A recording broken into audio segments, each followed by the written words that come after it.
Well, good morning. Hello, all. Hello to love. Hello, life. Hello, light. Hello, self. How's it all? How's it all going? How's it all right? So, is it all right? I think it is. I feel it is. I know it is. Yeah, it's all right. So, there's a lot going on. There is a lot going on. Much going on all the time. And so, yeah, it's been one of those days, one of those weeks where I kind of feel a little scattered. And so I'm bringing myself back to the center because, yeah, my mind wants to do some acrobats today and wants to do all the swirling, shiny red ball things. And I feel like, yeah, it's one of those days to help me come back and help me remember to center and ground and anchor and be here now with what is. And yeah, there's so many possibilities and so many things calling or vying for our attention sometimes. It's hard to know, what direction to go sometimes.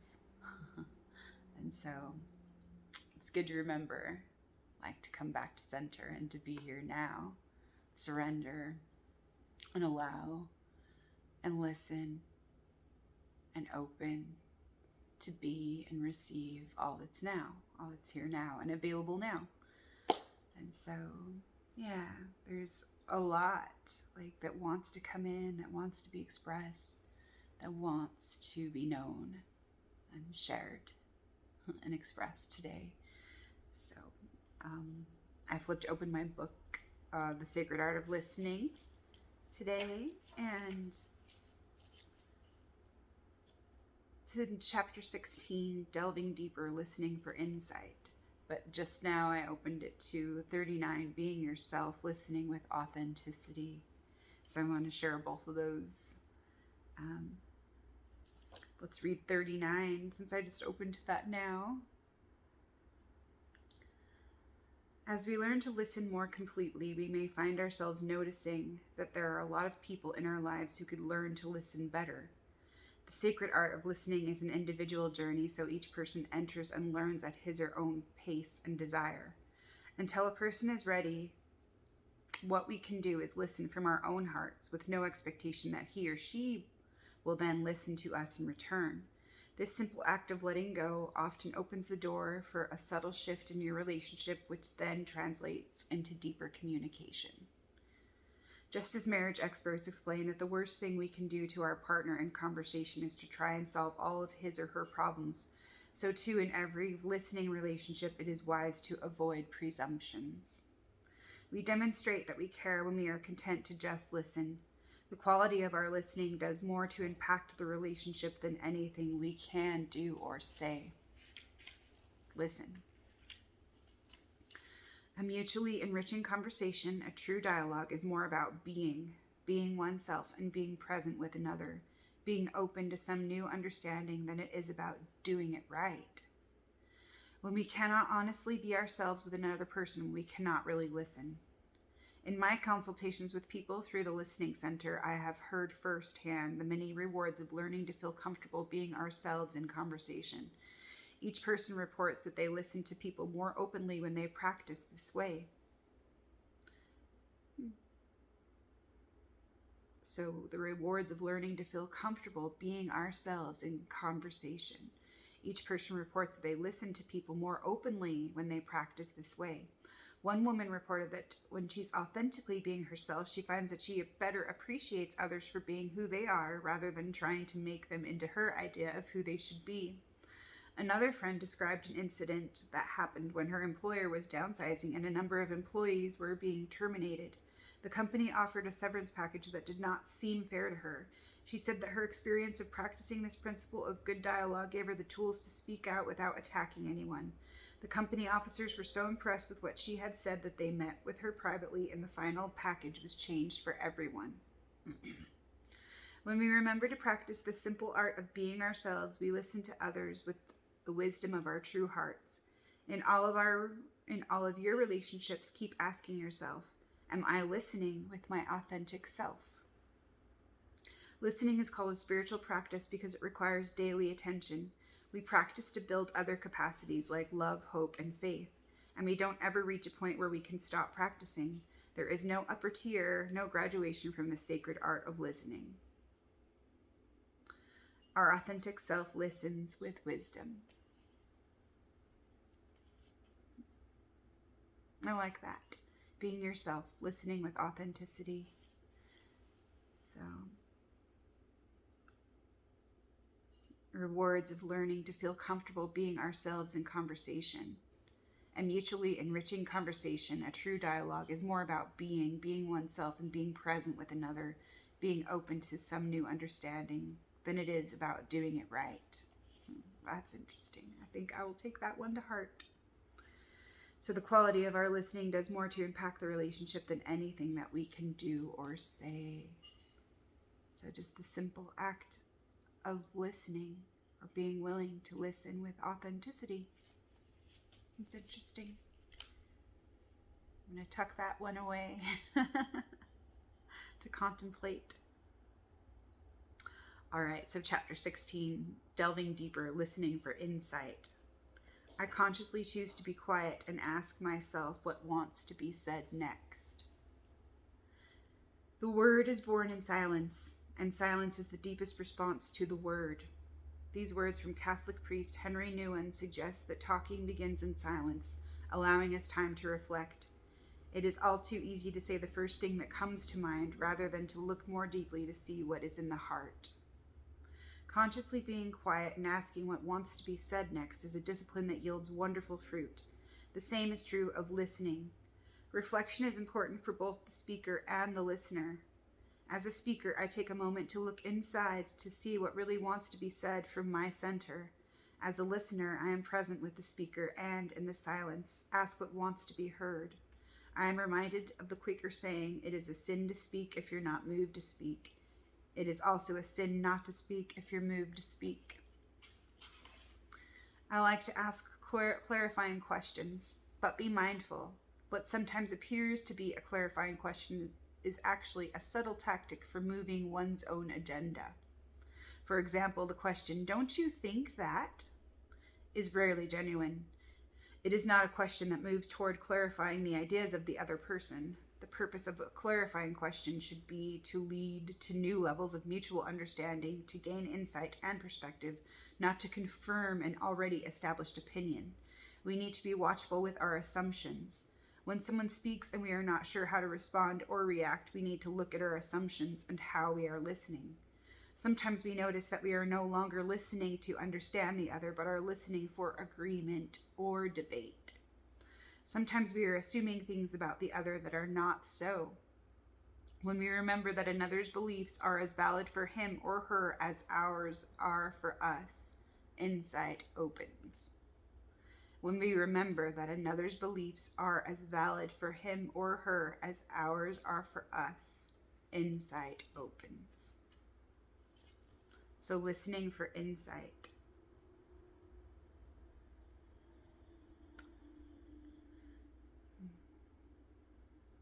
Consciously being quiet and asking what wants to be said next is a discipline that yields wonderful fruit.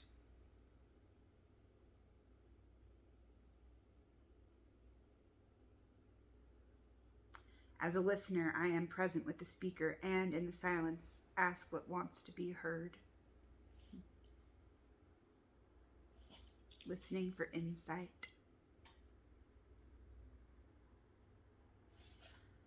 So what wants to be said next?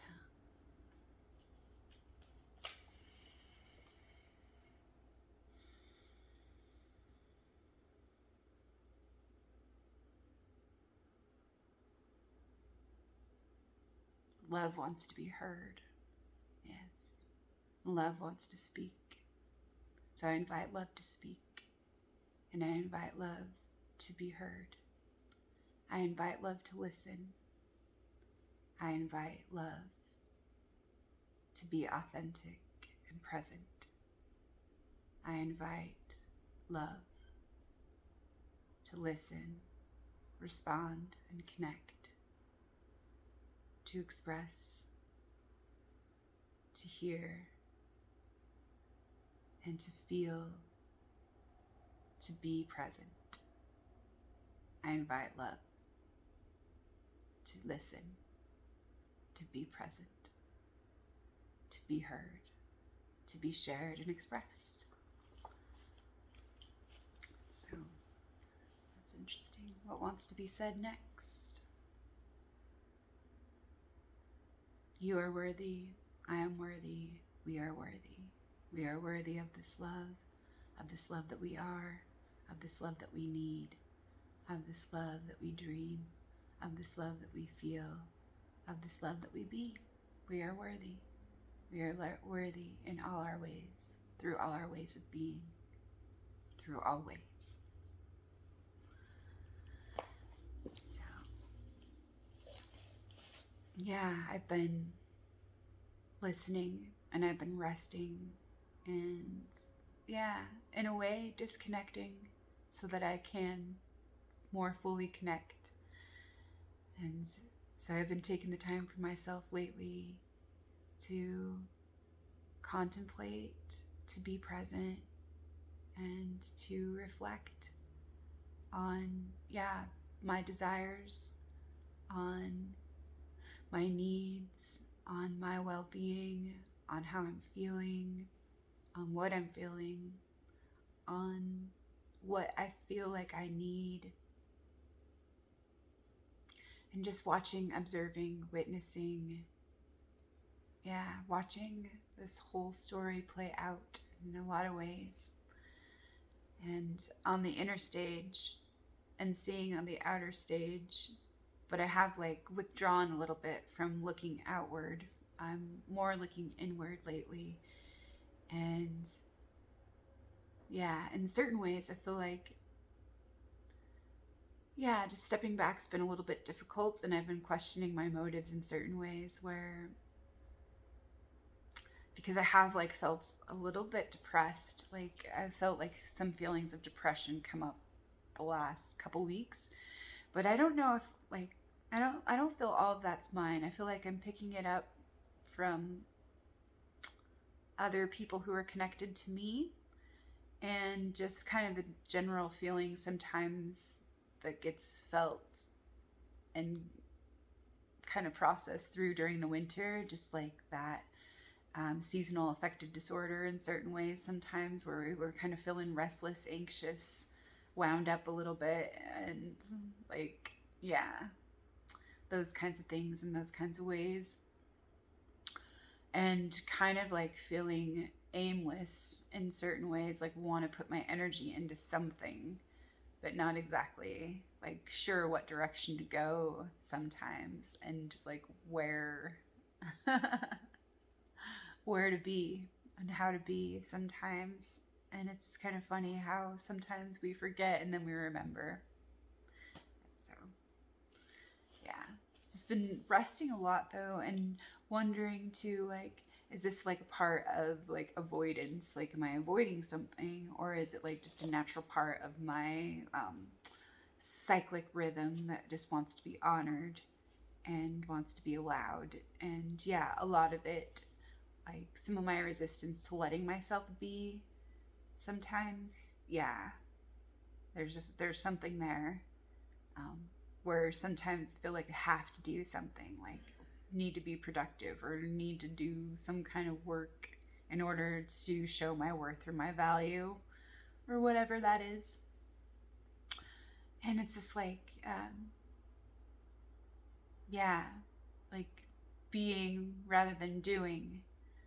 And there's a whole lot about being that has to do with doing, though, in a lot of ways, but it's not that simple, but it's not complicated either.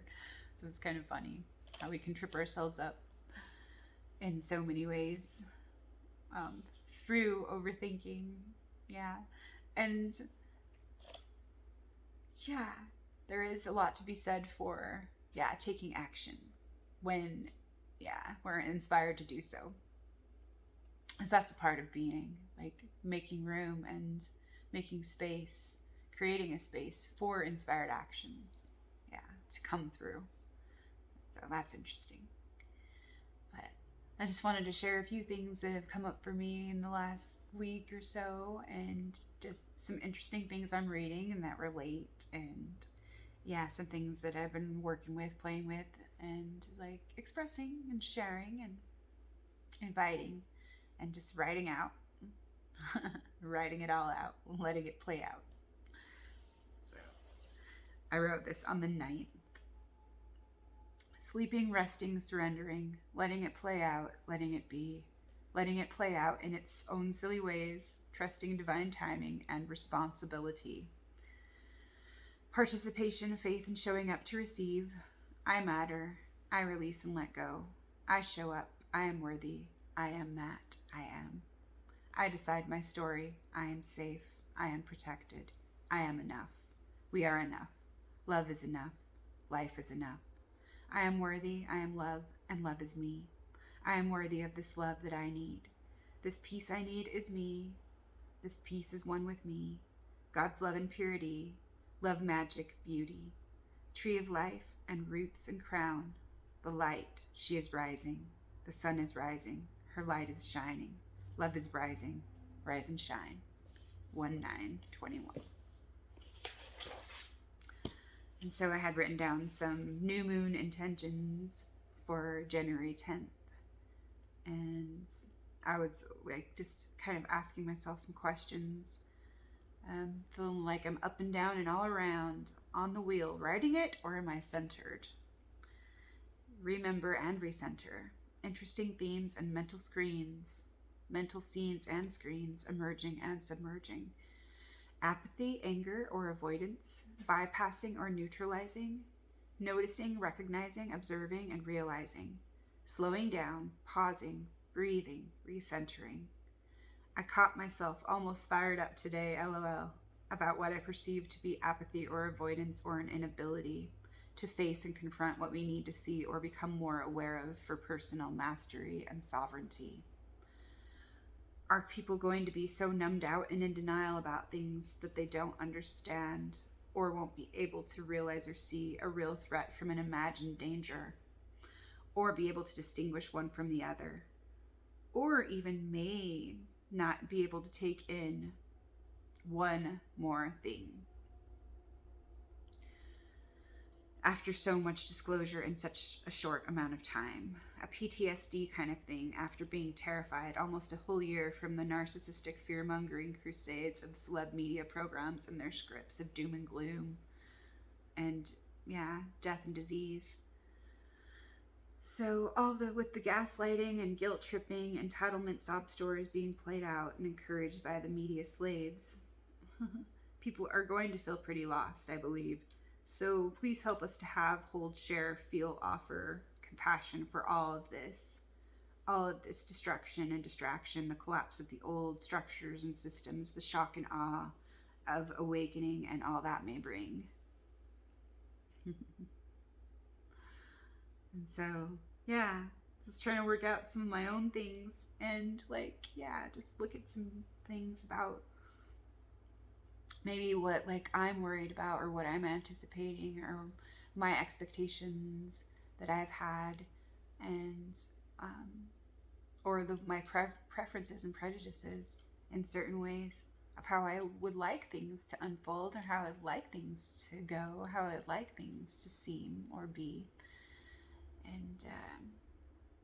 and knowing that it's just all right, like what it gets to be like right now, and acknowledging the cleansing and the healing process that we're all going through, and the awakening, the stages of awakening and growth that we're always going through, because awakening is a continuous process, just like the day and the night, and the moment is a complete cycle.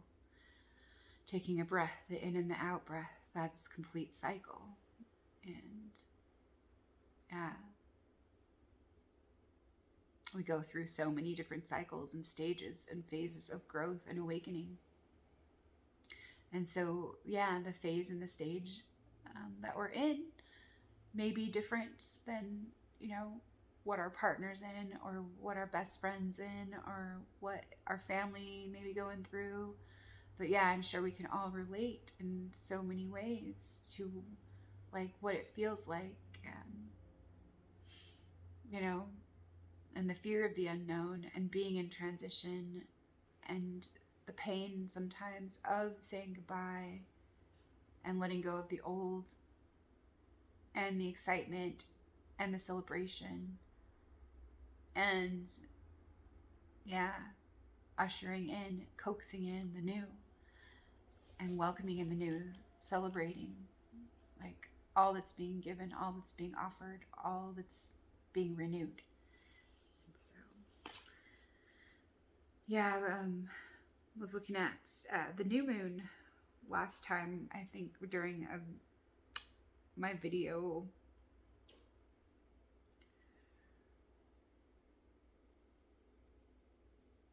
Trying to remember what it was. But yeah, things aren't, yeah, things are changing. Like, that's for sure. And it's just like an opportunity to let go, an opportunity to let go of what I think I know and embrace the unknown and go with the flow. And so that's kind of challenging for me in a lot of ways. Like, but in other ways, it's second nature. And so it's interesting. Like, yeah, one part of me is all about that. And then the other part of me is like, no, wait, I'm not ready yet. But ready or not, like, the time is now, you know, and we're here now. So let's be here now. Yeah.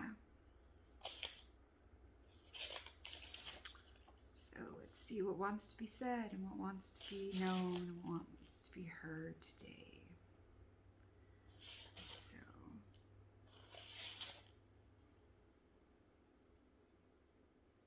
11:13. Power of focus, will, self-consciousness, imagination, the primal will to good. I am the center of an engine of mass creation. I am the primal will to good.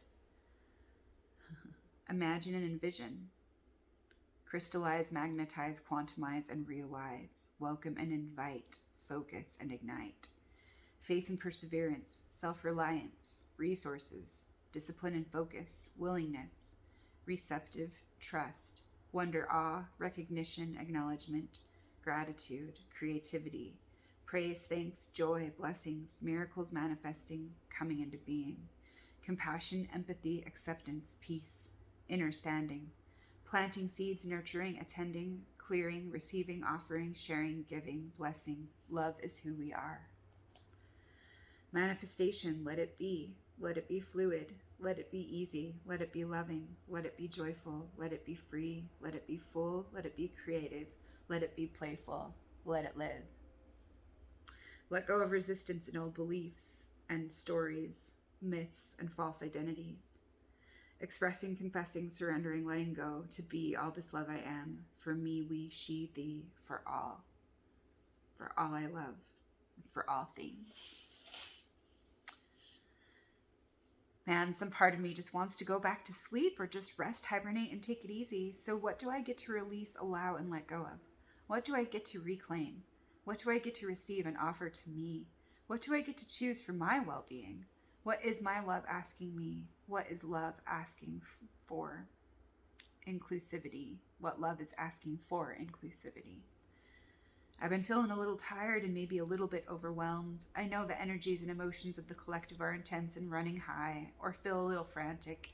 People are depressed and terrified, angry and horrified, asleep and hypnotized, awakening and remembering, holding space for the light and new life. All sorts of feels, all sorts of fields to unify inside, to harmonize, blend, and unify. Take it one moment at a time, one step at a time. Perseverance, elk medicine. So stamina and endurance, pace myself, perseverance, reach out to sisters, friends, to the goddess, to Mother Earth, to allies, guides, to family and helpers. Take time to rest and go into the silence, recharge, renew, restore, and regenerate. And writing down some dreams and things and paying attention to those streams and those messages for me. And yeah, just kind of letting myself be letting go of expectations, letting go of how I think it should be and how I think I need to be and how I think I should be, and letting it unfold through me. And so, I had a dream a couple days ago that was just kind of interesting, and I'll just like read a little bit about like just this little snippet that I have here. It was like superficial judgments or assumptions, descriptions attached to those assumptions or those judgments. And I'm wondering what everyone thinks about this extreme look, and what the grandma of the family thinks about this, as they are pretty conservative and suppressed or muted in their own expressions. So where do I suppress myself, or where do I hold myself back? Where do I hide my own beauty? Where do I disown my power for fear of being extreme, or garish, or jester-like, or clownish, or sexy, natural, ladylike? Maybe just find what works and feels right for me, a balanced style for my beauty, being, and power, my authentic goddess, child, queen, my beloved. Dress like I love myself, walk like I love myself, act like I love and own myself, know that I love and own myself. Yeah. So those were just some things that came to me like through this little snippet of a dream. And then I had another interesting one this morning that I just like remembered just the littlest, smallest piece about, but it actually gave me some interesting fruit to chew on. And so I wanted to share it with you. But first I'll read this little page that's popping out to play. And so, remembering love, loving and being love.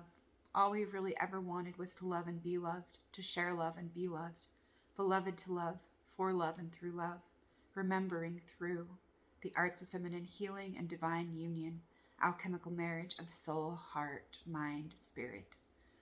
Individuation, initiation, and integration, spirit calling for healers, love, prayers, compassion, mercy, grace, forgiveness, goodwill, God's will. Love will have its way. We can go kicking and screaming, or we can let go and trust in the flow, discerning, participating, witnessing, listening, surrendering, and following through.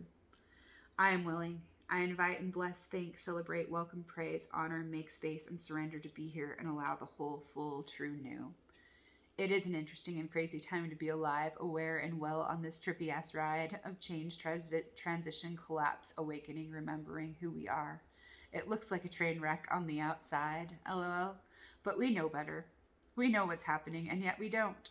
We get glimpses, visions, dreams, premonitions, and confirmations through awareness and divination, answered prayers, messages, and intuition, heart knowings and reception, trust, faith, presence, willingness, surrender, and suspension. God's will, let go and let God. But for the grace of God go I. But for the grace of God go I and we. What do we want? What can we imagine? And what can we welcome into this dream? Who are we really? Peace, prosperity, healing, wellness, cooperation, learning, growth, true love and intimacy, transparency and authenticity, truth and honesty, humor, joy and freedom, power and responsibility. Faith, mercy, hope, forgiveness, unity and inclusivity, remembering, belonging, and all the love we be. Simple wisdom, divine wisdom, fools, the wise and the innocent. I am worthy, I am enough, we are worthy, we are enough. I am this love, we are this love, we are always enough, I am always enough. Funny, the too much and not enough stories, maybe some judgments, but mostly observation and witnessing, listening, seeing beyond and listening more. Seeing what the shadow of the spiritual ego can look like or play at being in some ways. I was watching a podcast earlier, and I'm sure it's helpful for many, but I couldn't help thinking that this teacher was way too rigid. I mean, we all have our own differences, but he was way over the top with self-importance and an unwavering seriousness. He called in all the masters and all the angels and all the saints.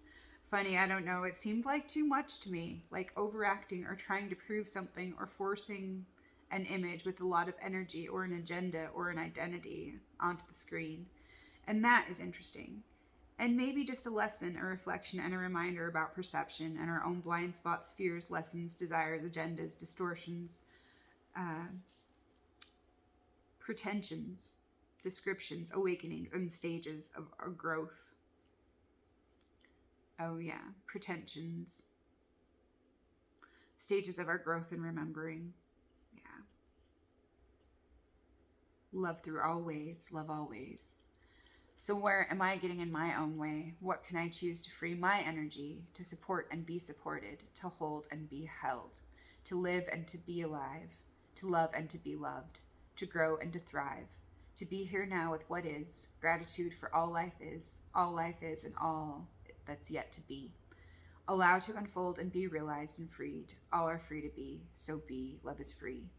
Trust and let go, show up, be in flow, outflow, let go, receive and let go. Love will know, love and let go, let love and let go. It's okay not to know, and embrace the unknown. And so, this is the longest stretch, even though we're almost there. Buckle up and settle inside for this wild ass ride of rewiring and we-wiring. Rewiring. Me to we. We-wiring. Wild side, instincts, innocence, intuition, feminine power, love, wisdom, devotion, fertility, strength, and faith.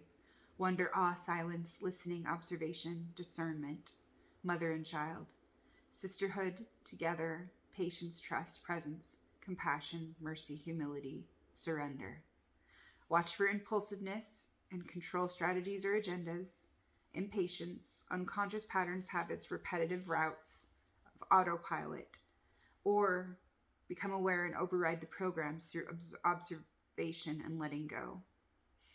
Observing and letting go of all I think I know. Let go of old resentments, agendas, and expectations. Old beliefs. Forgiveness. Letting go. Forgive them. Forgive self. Forgive all, for we know not what we do. Reconciling all of this, not knowing and playing the know-it-all. No one knows it all. LOL, what fun would that be? We get to learn, change, grow, discover, and create all of this love we get to be. All this love we are for ourselves, for each other, for one another. Friends for God, friends of God, friends with God. Letting go of how it should be and how we should be. We are enough. We are worthy always. Love is enough. Love in all things. Love is free. Free to be. We are love. So be free. Let love be free to be. So embrace the great mystery. Say yes to life. Say yes to me and we. Say yes to growth, possibility, and change. Say yes to love and yes to she. Say yes to life and all we be. Say yes to healing and revealing. Say yes to now. Allow all things. Say yes to letting go, just be. Say yes to God, love me, thee, she. Say yes and let it all be freed. Say yes and be at one with me. And so, a willingness to see, a willingness to trust, a willingness to change, a willingness to grow, a willingness to receive, a willingness to be, a willingness to serve love, be loved, be love, live love, and free all love to be. And so, what else wants to be said? What else wants to be shared? What wants to be heard? What wants to be expressed? What wants to be honored? What wants to be seen? What wants to be met and felt and freed? So play back, play with, just play, it's okay. I invite joy, peace, goodwill, curiosity, and faith. I invite truth, love, happiness, and prosperity. I invite goodness, beauty, magic, and play. I invite all of God to be one with me. I invite all good things, all God's things to be. Growing things, grow a garden, imagine and create. Heaven on earth through all of love's ways. What are we practicing, playing, being, experiencing? What are we growing? What are we creating? What are we choosing? What are we attending to? What are we harvesting? What are we putting our energy into? What are we sharing? What are we expressing? What are we intending? What are we offering? What are we receiving? What are we contributing? Who or what are we serving? What are we projecting? What are we embodying? What are we opening to? What are we moving toward? What are we consuming, taking in, consenting to, agreeing to, reinforcing, or absorbing? What are we observing? What are we listening to, considering, suspending, releasing, and surrendering? What are we perceiving and seeing? What are we envisioning? What are we honoring, acknowledging? What are we thanking, praising, inviting, blessing? What are we celebrating? So, yeah, some good questions. Good questions. Yeah, to prompt and awaken different things, yeah, within us, because we do have those answers and those seeds that do want to be nurtured and watered and planted and fertilized and attended to. And so, yeah, continuity and cycles of growth and healing and living and being, yeah, and experiencing all of this life as alive. Yeah. So let life be alive. Yeah, let life be lived. Let life be expressed. Let life be known. Let life be freed. Let life be honored and celebrated and redeemed. Let life be renewed. Let life be free. Let life be wild, messy, and free. Yeah.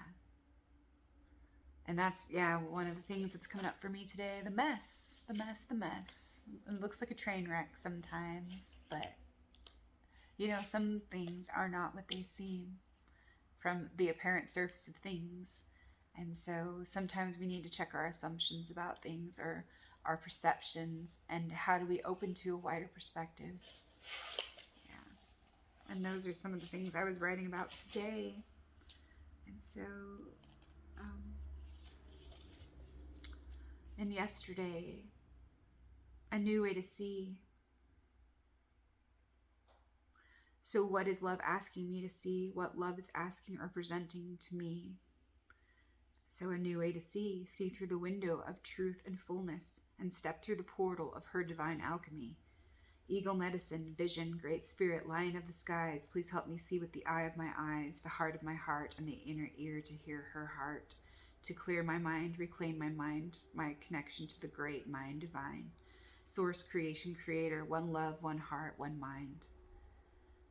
And so today is a new day, a great day, an opportunity, a gift and a blessing, a day to play, a day to welcome and invite joy and change, a day to wake up and play because it's all really okay. So play, wake up and play, fucking A. It's okay, so play.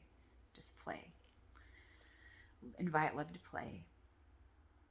Thank you for this day to play and be alive right here, hooray. Here's to our health and all God's things. Here's to love and all that she brings. Here's to growth, change, and possibility. Here's to healing and all good things. And so, yeah, here's to all of that. Here's to all the possibilities. Here's to all joy and change.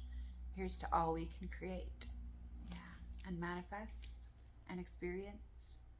Here's to a choice. Here's to free will and to free choice.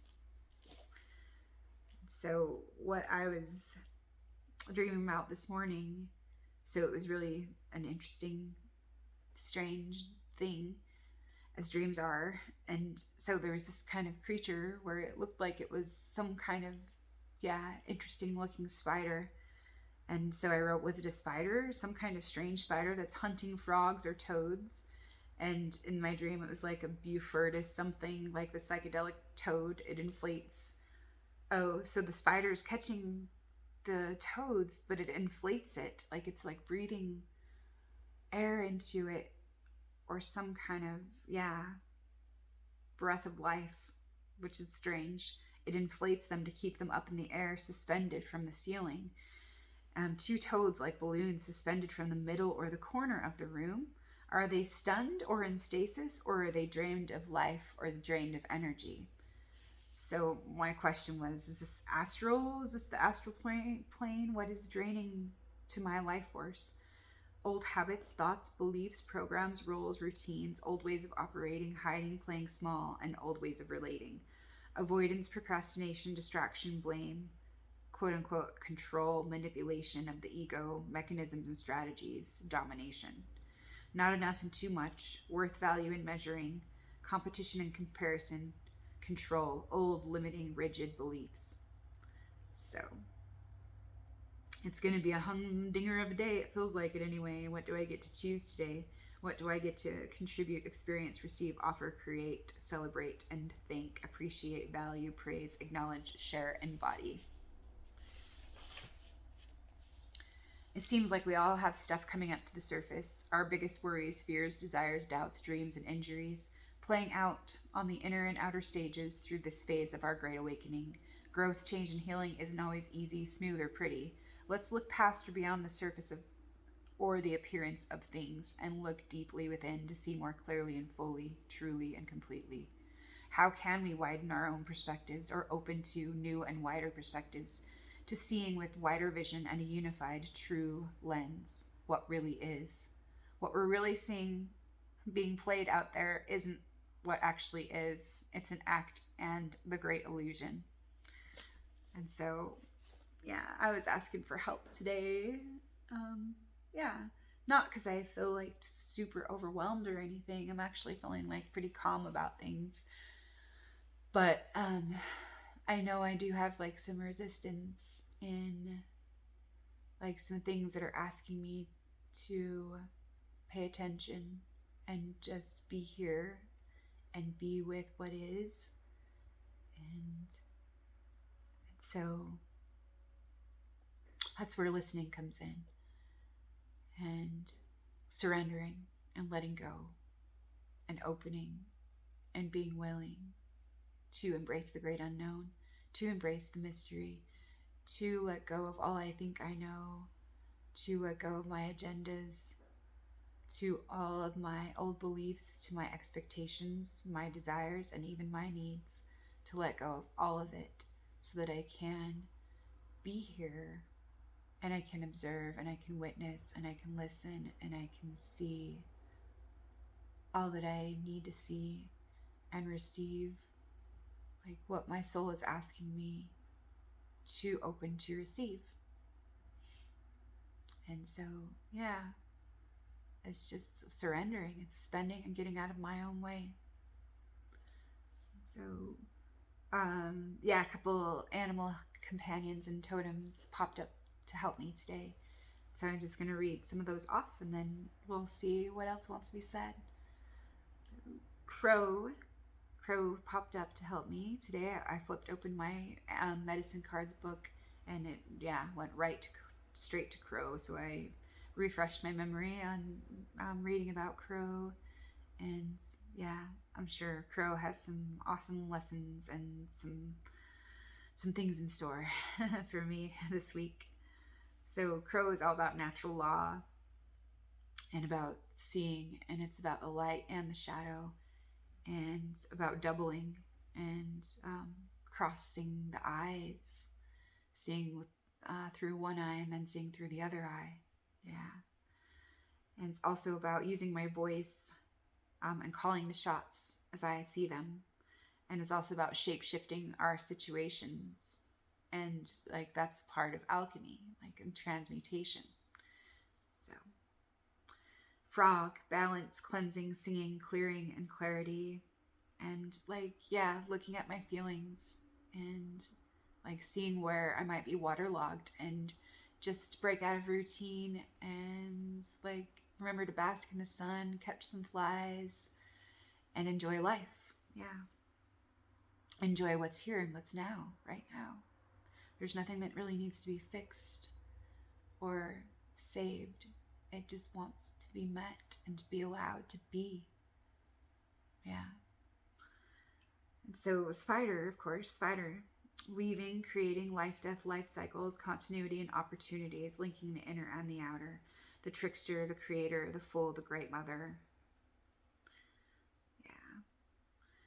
And bear came up again for me. So dream time and introspection, power and fertility, and like nurturing and resting. Yeah, honoring those cycles of rest and regeneration and going within and yeah, paying attention, introspection. So the wolf, teacher, wildness, connection, devotion, desires, family, belonging, freedom, and responsibility. Eagle, vision, flight, illumination, new heights and insight. Hawk, messenger, sight, the mind, the call, and the cry. Dog, loyalty, trust, friendship, love, and dedication. So, yeah, those are, some of the animal companions and energies and qualities. And I'm welcoming and drawing in and asking for help. And asking, for guidance. Just in this phase, in this stage, and in this moment, in this day. Like, I'm willing to receive all that I need to be here, to be at peace, to be at one with me. And so, so it is. And so it will be. So it's always been. So it shall be. So it is. As it's been and as it will be. So it is. As it is now. As it is on earth, as it is in heaven. So it is. Through all ways. And I'm looking at a couple of different books today, but there's so many good things. There's so many good things. I'm not even sure. So what wants to be shared and what wants to be expressed and what wants to be said, what wants to be heard. Living in the world. The goal is to live with godlike composure on the full rush of energy, like Dionysus riding the leopard without being torn to pieces. A bit of advice given to young Native American at the time of his initiation. As you go the way of life, he will see a great chasm. Jump. It is not as wide as you think. It's from Reflections on the Art of Living, a Joseph Campbell companion. Living in the world. God had a garden, and he needed a gardener, so he created Adam. Adam was bored. He was doing the job, but it was no fun. God saw that he needed entertainment, so he created the animals to entertain him. All Adam could think of to do with the animals was to give them names. Then God said, well, here goes. So he put Adam to sleep and pulled Eve out of his rib. As Joyce said, she was the outsized, or the cutlet-sized consort. Then the trouble started, and we were in the game. Male and female, life and death, good and evil, problems of opposites. The trouble that began was the discovery of duality. That was the fall. There was no real recognition of duality before this. How did duality take place in this garden? There were 2 trees that were forbidden trees. You can eat the fruit of any tree in this place, but not of this or that of that one. Tree number 1 was the tree of knowledge of good and evil, of duality. Tree number 2 is the tree of knowledge of eternal life. And so the serpent, who represents lunar consciousness and life in the field of time, where there are pairs of opposites, saw Eve and thought she must be bored, as most wives are when their husbands are working all the time. When that happens, there's always a friend that appears, and this one was a little serpent. The serpent said, look, there's an interesting thing about this tree. Don't mind that old buzzard. Have a taste, and you will really know something. Well, she had a taste, and when Adam came along, she said, look, this is okay. So he had a taste, and then God, who walked in the cool of the evening in the garden, saw the pair of them wearing fig leaves, and he said, what's this? You've got leaves on. The female activates the male. Then he is the action, and she has to take the results. So they told God what happened, and that ran the usual way. The man blamed the woman, and the woman blamed the snake. God then cursed the lot of them in increasing degrees, and man got it fairly easy. All he had to do was to work and to sweat. The woman had to bring forth children in pain, and the serpent had to crawl on his belly for the rest of his life. God kicked them out of the garden and put at the gate 2 cherubim, door guardians, with the flaming sword between them. And then that's the explanation of why we're out here in the cold and not in the garden. Christianity and Judaism are religions of exile. Man was thrown out of the garden. It seems impossible today, but people actually believed all that until as recently as a half a century or so ago. Clergymen, philosophers, government officers, and all. Today we know, and right well, that there was never anything of the kind. No Garden of Eden anywhere on this earth, no time when the serpent could talk, no prehistoric fall, no exclusion from the garden, no universal flood, no Noah's Ark. The entire history on which our leading Occidental religions have been founded is an anthology of fictions. But these are fictions of a type that have had, curiously enough, a universal vogue as the founding legends of other religions, too. Their counterparts have turned up everywhere, and yet there never was such a garden, serpent, tree, or deluge. The serpent was the wise one in the garden. Adam and Eve got thrown into the field of time. In the beginning, this universe was but the self in the form of man. In the form of a man, he looked around and saw nothing but himself. He was just as large as a man and a woman embracing.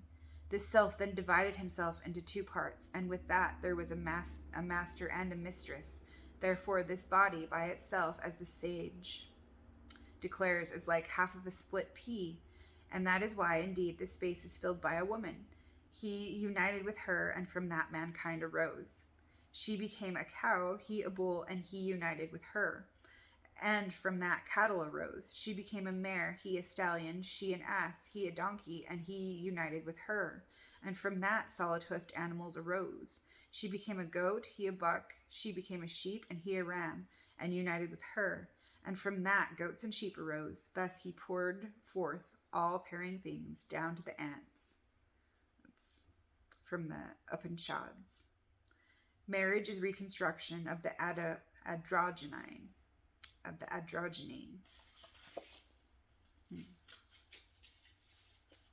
If you marry only for the love affair, that will not last. You must also marry on another level to reconstruct the androgyne. The androgyne. The androgyne.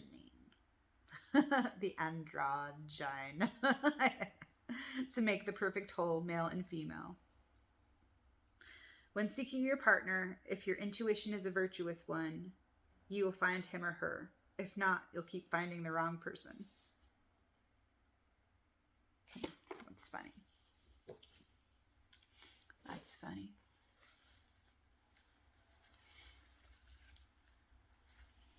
So duality and trying to be one, or I guess with ourselves when we already are one and we've never not been one.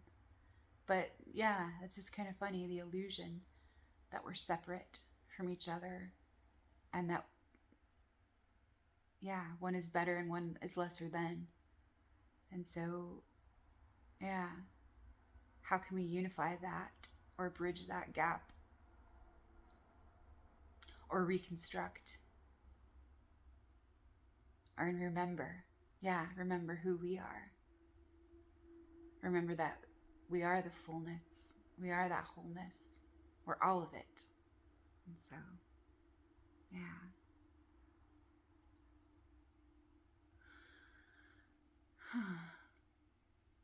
What wants to be said next?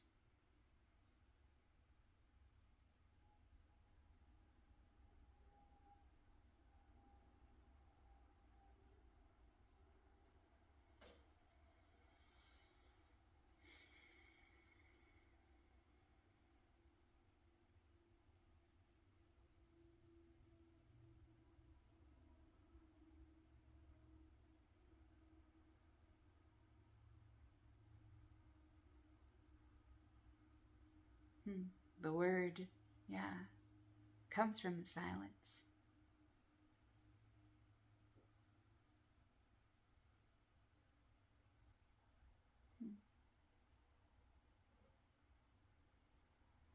So I made a board a couple of days ago. And just, because I've been feeling like envisioning and like it's all about perception. And sometimes I just get like the impulse to create something and I don't know like why, like I'm drawn to certain pictures until later. And then it all comes together and it tells a story. And so for this board that I did, and I'll share a little video in a little while, just like a couple minutes just to show the images on here. But yeah, it's pretty interesting. A lot of it is. And there's a hummingbird here, a hummingbird of joy. Yeah, and the sweetness of life. And like delicate, like fragile, like, yeah, new life. And there's a gigantic eyeball on here, on the sight. And yeah, scenes of illumination and of structure and stability and of new life. And there's a quote on this board that says, "In the midst of winter, I found there was within me an invincible summer." Albert Camus. And that makes me happy, for it says that no matter how hard the world pushes against me, within me there's something stronger, something better pushing right back. I am loved and I am wanted. I am healing every day. Let go. Make your life a place where you want to be. Self-care is self-repair. Self-care is self-repair. It puts you back together while strengthening your resilience. Self-care for women is a revolutionary act that changes a legacy of self-neglect to celebration. All love starts with loving action toward yourself. If you aren't loving on you, no one else will either. A special note to highly successful women in business. You can be especially vulnerable in this area. Great on the job, with and for others, but underskilled and underpracticed when it comes to tending your physical and emotional life. This self-neglect could show up as your next love interest. He's likely to look really good on the outside, just like you, but not so great when it comes to attuning to his interpersonal needs or yours. Success on the outer can be a time bandit, stealing the space necessary to create and sustain a healthy emotional and spiritual life. Functioning replaces feeling. The pressure to produce overrides just being. Your inner light dims as your outer success shines. Eventually, the wall between your personal pain and public persona cracks, and the heartache leaks into your capacity to perform. Self-care is self-repair. So that's interesting, because that actually goes along great with what I just read a few minutes before I started this video, and I'm just going to share that to close with. So thank you for listening. This one is from Rise, Sister Rise by Rebecca Campbell, and this chapter is called Being Human is Hard. No one is immune to life's pleasures and pains. Earth is a planet of polarity, and sometimes being human is hard. The pleasures stretch our heart, and the pains do exactly the same thing. We are here to grow through the pleasures and the pains. We cannot use spirituality to avoid the pains or to hold on to the pleasures forever.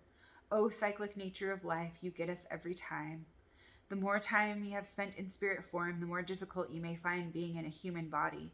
Many of us have incarnated on other planets where third-dimensional laws just don't exist.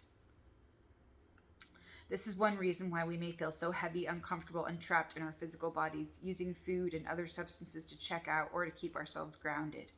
So many of our souls are not anchored in our bodies.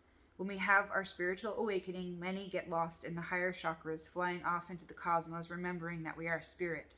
However, we must not forget that we chose to be here right now to have this human experience, and so our purpose is to ground those spiritual energies in human form. There are so many delights that this planet has to offer. Sex, falling in love, chocolate, the sheer beauty of roses, the pleasure of gravity as you jump off a rock into crystal clear salt water, lying on hot sand and being held by Mother Earth, the magnificent design and taste of strawberries, raspberries, and passion fruit. Oh God, passion fruit. If that was man-made, we would be in utter awe. The delights are endless and absolutely awe-worthy when you take a moment to truly taste, smell, hear, and see the beautiful wonder of planet Earth. It is easy to get lost in the pain and suffering that happens here. However, we must do our best not to busy ourselves too much that we miss the bountiful pleasures that she is serving us every moment of every day. Seek them, and your spirit will be delighted to be grounded. Sometimes when we experience great sadness or tragedy, it may cause a soul to want to leave the body. The best way to call it back is to lose yourself in the sheer delights of being human, to let nature coax you back into your body, to feel the sand beneath your toes, the sun on your skin, the taste of cacao melting on your tongue. Bring yourself back into the pleasures of being human by slowing down and noticing the beauty that is surrounding you now. Bring yourself back into the pleasures of being human by slowing down and noticing the beauty that is surrounding you now. Rise, sister, rise. Buy yourself a passion fruit. Set aside a couple of minutes to look at it deeply, smell its fragrance, admire its color and intricate design. Slowly taste its nectar as you receive the sweetness and exoticness that this planet has to offer you in every single moment. Take in the pleasure of being human. It's your humanness that inspires me. It is your humanness that inspires me, your ability to choose to rise, fall after fall. It's your humanness that inspires me, the time you chose the light when it was darker than ever before. It's your humanness that inspires me, how you found the courage to let the life you had, so consciously created, crumble and fall. It's your humanness that inspires me, when you share your heart, cracks and all. It's your humanness that inspires me, that you tell the truth about how hard life got and how you're different from before. It's your humanness that inspires me, the day you let your old self die in order for who you were becoming to be born. It's your humanness that inspires me, how no matter